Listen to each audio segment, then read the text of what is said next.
Hello friends. आज हम सीखेंगे CSS बॉक्स मॉडल के बारे में। हम देखेंगे कि CSS बॉक्स मॉडल कैसे वर्क करता है और इसकी क्या इंपॉर्टेंस है। So without wasting time, let's get started. So in HTML, like every element is a box.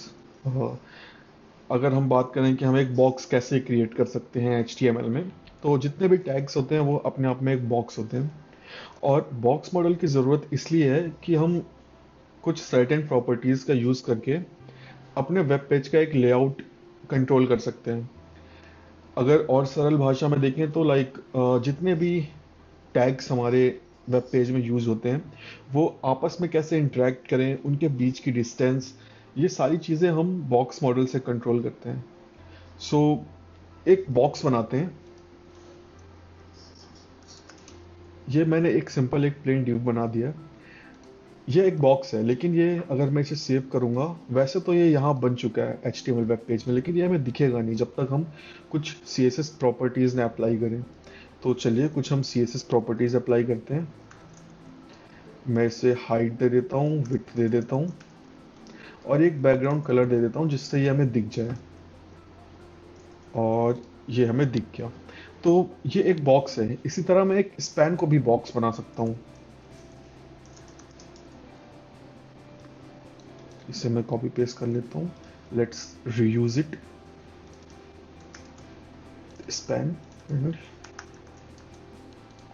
Span यहाँ नहीं आया, लेकिन अभी थोड़ी देर पहले मैंने कहा कि हर एलिमेंट एक बॉक्स होता है। तो जो इनलाइन एलिमेंट्स होते हैं उन्हें बॉक्स बनाने के लिए हमें एक एडिशनल प्रॉपर्टी ऐड करनी पड़ेगी, डिस्प्ले। इसमें कई सारे ऑप्शन है, block, inline block, flex, inline flex. हमें कोई भी एक प्रॉपर्टी ऐड करनी पड़ेगी, तो मैं ब्लॉक ऐड कर देता हूँ। अब मेरे पास स्पैन आ गया जो एक अपने आप में एक बॉक्स है। तो अब देखते हैं कि हम और क्या कर सकते हैं इन CSS प्रॉपर्टीज का यूज़ करके। तो अगर मैं इस रेड बॉक्स की बात करूं तो ये अभी मेरे स्पैन से जस्ट अटैच्ड है, एकदम चिपका हुआ है। अगर मुझे इन दोनों के बीच की डिस्टेंस को मैनेज करना है, यहाँ पे मैं बॉक्स मॉडल यूज़ करूँगा। बॉक्स मॉडल में कुछ स्पेसिफिक प्रॉपर्टीज़ आती हैं जैसे मार्जिन, पैडिंग, बॉर्डर और आउटलाइन। सबसे पहले हम बात करते हैं मार्जिन की। तो जो मार्जिन होता है वो किसी भी दो एलिमेंट के बीच की डिस्टेंस होती है, कि मेरे दो एलिमेंट के बीच की क्या डिस्टेंस होगी। तो अगर मैं यहाँ पे ऐड करूँ मार्जिन बॉटम, तो यहाँ पे 20 पिक्सल का स्पेस ऐड हो गया। मार्जिन बॉटम ने बॉक्स के नीचे 20 पिक्सल ऐड कर दिया। तो जो मार्जिन प्रॉपर्टी होती है वो एक बॉक्स के बाहर अप्लाई होती है, ना कि बॉक्स के अंदर अप्लाई होती है। ये हम एक रियल वर्ल्ड एग्जांपल से भी समझ सकते हैं। मैंने एक फ़ोटो खींच के रखी हुई है ये। सो फॉर एग्जांपल, जो मेरा ये रिमोट है, ये डिव है, और जो ये रूबिक क्यूब है ये एक स्पैन है। Span div. तो जो ये इनके बीच की स्पेस है कि ये एक दूसरे से कितना दूर है, ये मार्जिन से कंट्रोल होता है।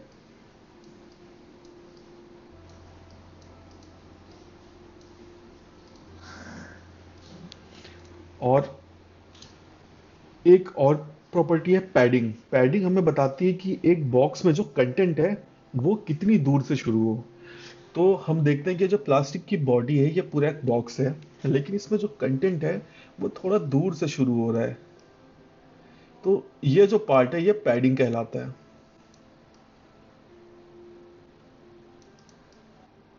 अभी इस AC के रिमोट में मैंने कोई कवर नहीं चढ़ा रखा। अगर इसमें कोई एक कवर होता तो वो एक बॉर्डर की तरह बिहेव करता। तो आइए देखते हैं कि अब अपने कोड में कैसे पैडिंग बिहेव करती है। सो फॉर एग्जांपल, मैंने इस डिप में कुछ कंटेंट ऐड कर दिया है। I am box, I am box. अब मैं चाहता हूं कि मेरा जो एक कंटेंट है ये बॉक्स से थोड़ा सा कुछ दूरी से शुरू हो, तो उसके लिए मैं पैडिंग यूज करूंगा।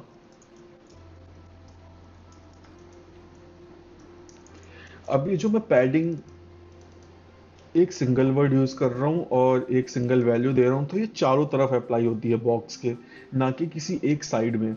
मैं पर्टिकुलर साइड में भी ऐड कर सकता हूँ, like padding left, right, bottom, ऐसे करके, like for example padding right, तो ये बस राइट साइड में ऐड होगी। ये देखिए 200 पिक्सल का। अब एक हम स्पेशल प्रॉपर्टी यहाँ पे देखते हैं। यहाँ पे कुछ वियर्ड सा हो रहा है।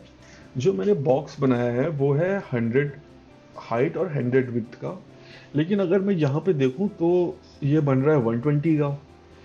ये इसलिए हो रहा है क्योंकि जो पैडिंग हमने यहाँ ऐड की है वो इस बॉक्स में ऐड अप हो गई है।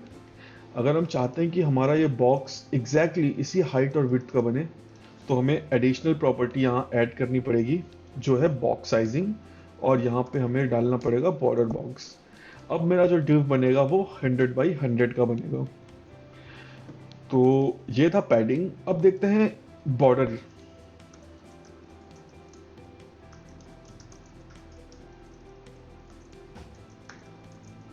तो बॉर्डर जैसा कि मैंने बताया, अपने कंटेनर के बाहर एक रैपर होता है। तो border 10 pixel, let me remove this, and 10 pixel solid red। Okay, so border मैंने सेम ही कलर का दे दिया, इस वजह से दिख नहीं रहा। Let me change it to black. तो अब ये मेरे पास बॉर्डर आ गया, जो हमेशा लाइक हम यूज़ करते हैं किसी भी एलिमेंट को अच्छा लुक एंड फील देने के लिए। बॉर्डर के अलावा एक और प्रॉपर्टी होती है आउटलाइन, जो बॉर्डर के बाहर अप्लाई होती है। आउटलाइन का यूज़ हम रेयरली करते हैं, कुछ स्पेसिफिक सिनेरियोज में ही यूज़ होता है इसका, बट ये हमें पता होना चाहिए।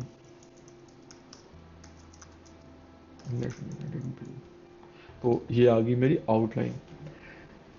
एक बॉक्स मॉडल में यही चार प्रॉपर्टीज रिक्वायर्ड होती हैं: मार्जिन, पैडिंग, बॉर्डर और आउटलाइन। मार्जिन बॉक्स के बाहर अप्लाई होती है, पैडिंग बॉक्स के अंदर अप्लाई होती है, बॉर्डर बॉक्स के बाहर अप्लाई होता है, और आउटलाइन बॉर्डर के बाहर। और ये बॉक्स मॉडल हम यूज़ करते हैं अपने वेब पेज में लेआउट मैनेज करने के लिए।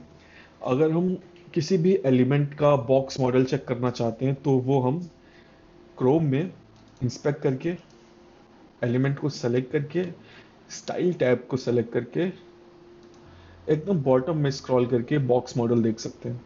तो यहाँ पे जो मैंने बॉक्स बनाया है वो 100 बाई 100 का है, जिसमें 10 10 10 पैडिंग अप्लाइड है, बॉर्डर 10 है, एंड मार्जिन 20 है। तो ये बहुत ही एक अच्छा तरीका है किसी भी एलिमेंट को डिबग करने का कि उसमें कितनी मार्जिन पैडिंग लगी हुई है। ये हम डायरेक्टली भी ओपन कर सकते हैं। हमारे वेब पेज में कई सारे एलिमेंट हो सकते हैं, और एक पर्टिकुलर एलिमेंट को ढूंढना कई बार मुश्किल भी हो जाता है। उसके लिए हमें क्या करना है, बस इस एरो को सेलेक्ट करो, एलिमेंट पे क्लिक करो, डायरेक्टली वो एलिमेंट सेलेक्ट हो जाएगा और हम उसका बॉक्स मॉडल चेक कर सकते हैं।